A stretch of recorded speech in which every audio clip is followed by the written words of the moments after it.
Coming up on Sophisticated once and they confess to you and tell you that they made a mistake is a lot different between somebody who cheated 5 or 6 times with 5 or 6 different women, and the only way that you found out is because the other woman came to freaking knock on your door with her 10-month-old child that just so happens to be your boyfriend. Dedication, preservation, take a look inside your salvation. Do every good work, it takes patience, like a butterfly, transformation.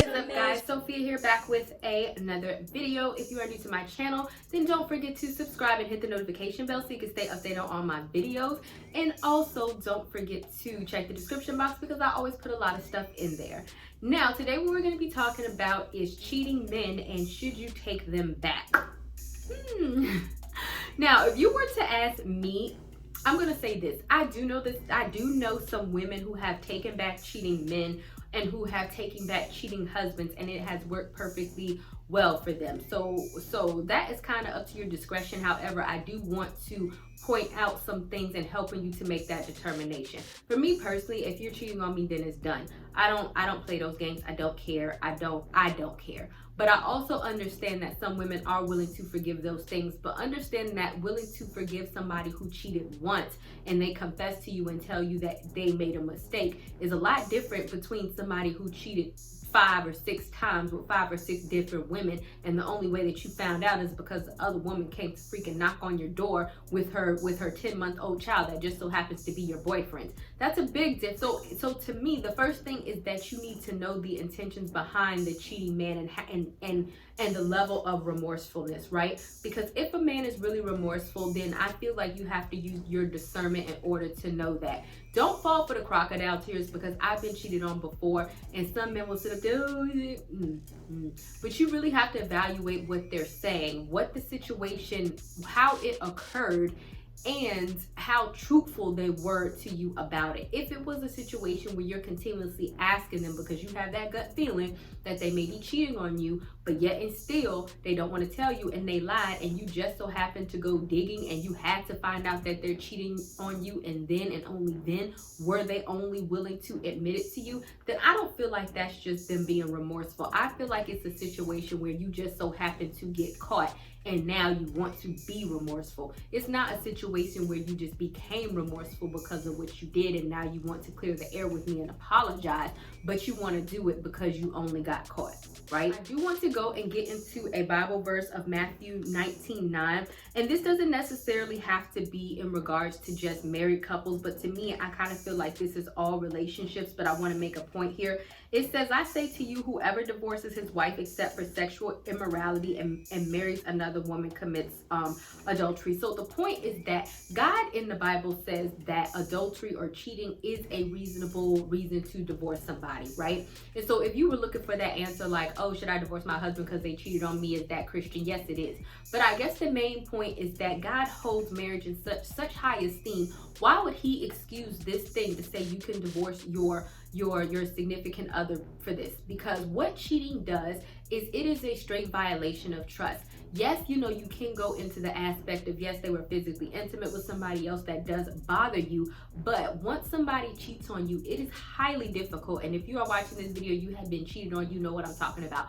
It is very, very, very difficult for that individual to earn your trust back again once they have been cheated on, because that God knows that is such a violation of trust. So once it kind of happens, it really does take a special type of woman, and it takes a special type of man to kind of get over it. Because in my opinion, as a man, if a man cheats on you, a lot of men will be like, well, you just need to forget about it and you need to get over it. Because I remember when my ex cheated on me, one of my exes, that's what he used to say. But see, that's the wrong answer. Yes, you do kind of need to forgive and you need to get over it, but since the violation of trust has occurred, since the violation of trust has occurred, then they need to work on earning your trust back, because they're the ones who violated it. So if after they cheated, they're going back to some of the same behaviors that they did when they were cheating, even if they're not cheating, that's not helping you earn the trust back. You know what I mean? So I kind of feel like, and people can feel whatever type of way, but even if I cheated, which I never would, because I have just never done that,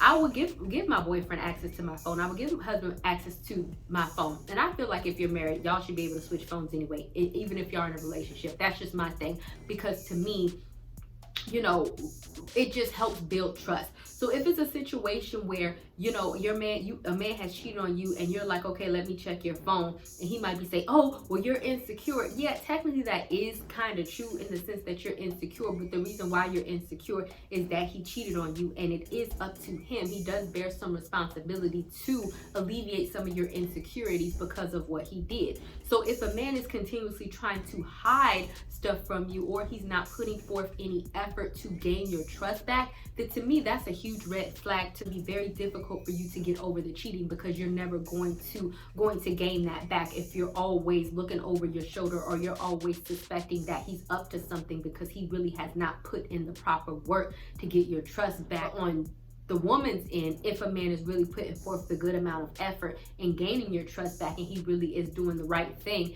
then don't continuously throw it up in his face after you have chosen to forgive him, and now he is earning your trust back, and he really is, you know, doing everything that he's supposed to do. You can't continue to hold unrealistic grudges if there's nothing in his behavior that warrants you to do so, if that makes sense. And so the next thing I want to talk about is a cheating man should also be accountable for his behavior. If you go to 1 Corinthians 10:13, and I'm not going to read it verbatim, but basically what it says is that when God provides a temptation, or when there is a temptation, God always provides a way out. And so if a man cheats on you, then understand that he needs to be man enough to say, you know what, I was wrong, I cheated on you, and blah, blah, blah. If a man is sitting up there trying to make excuses as to why he cheated, or if like to me, I hate, oh, it just happened, or it was a one night stand, or she tricked me, or I was drunk, or all of that is excuses, because who got you drunk? Yourself. Who was put yourself in a position to be in a bedroom or whatever alone with that woman? You.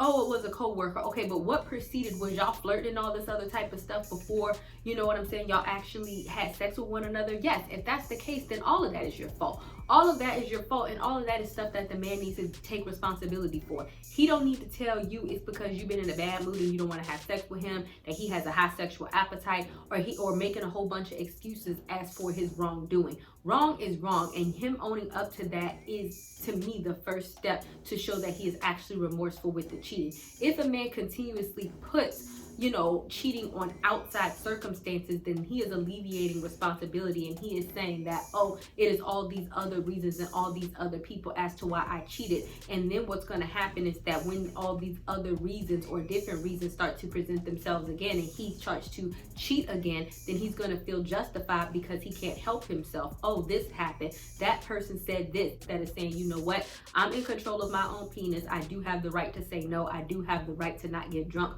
or to be around this female knowing that she has a crush on me, or to go over her house in the middle of the night knowing that I have a wife, knowing that I have a girlfriend. He has that is his responsibility to find his way out of the temptation. And if he's not willing to own up to that, to say, no, I didn't do, I could have done better, then that's a problem, because any man that doesn't want to own up to personal responsibility for cheating is likely to do the cheating again, as a repetitive cheater.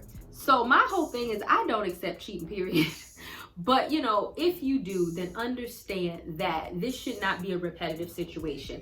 And I believe that I said this, but, you know, you really need to be a woman of your word. Like, if you're willing to forgive a man because he has cheated, and you're like, you know what, fine, you earned my trust back, we're working our way through this, I forgive you, but understand you don't need to cheat again, or I'm going to leave.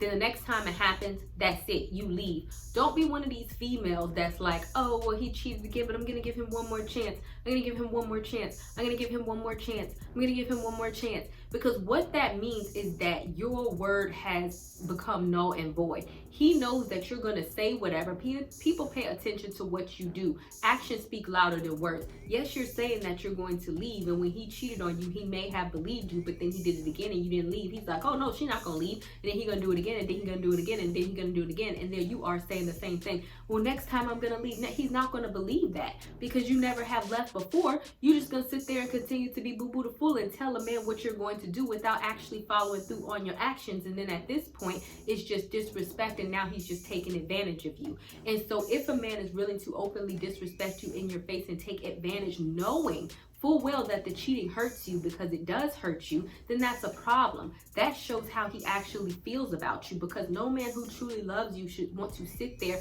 and watch your heart be broken multiple times because he can't keep it in his pants. And also, I feel like a man who continuously cheats, he's not really remorseful, because even when we ask God for forgiveness, right, it's with the intent on not sinning again. Whenever God said, you know what, you are healed, or your sins are forgiven, go up and sin no more. He always said that. I mean, did they sin? You know, maybe, probably. I mean, because they're people, but they did not have the intention on sinning again. He really has to fix it. Okay, let me rephrase that, because I feel like y'all might be like, oh, but he accidentally cheated. No, whenever Jesus forgave somebody, or whenever he healed somebody, he said, get up and go and sin no more. So whenever we do something, or whenever we ask for forgiveness, we should full well have in our hearts not to commit the same interaction or the same type of thing again. And when you do, or when he does, then you have to know that he's not truly remorseful. He's just going to continuously repeat the same cycle, knowing daggone well that he can get over on you. And more importantly, like I said, a lack of caring for you. If the person that he loves, he is willing to do this to, and he is willing to lose based on some other broads. So you need to go ahead and put your money where your mouth is and be like, oh, okay, so you willing to lose me over these other chicks? Okay, why don't I go ahead on and don't continue talking? You just need to do, right? Make sense? All right, I hope it does. Thank you guys so much for watching. I would definitely love to know what your guys' thoughts are on cheating. Do you forgive your cheaters? Have you forgiven cheaters? Have they done it again? Was your relationship successful, and were you able to move forward in a successful relationship after you forgave a cheater? I would love to know. I will see you guys another day, another time. Bye, y'all.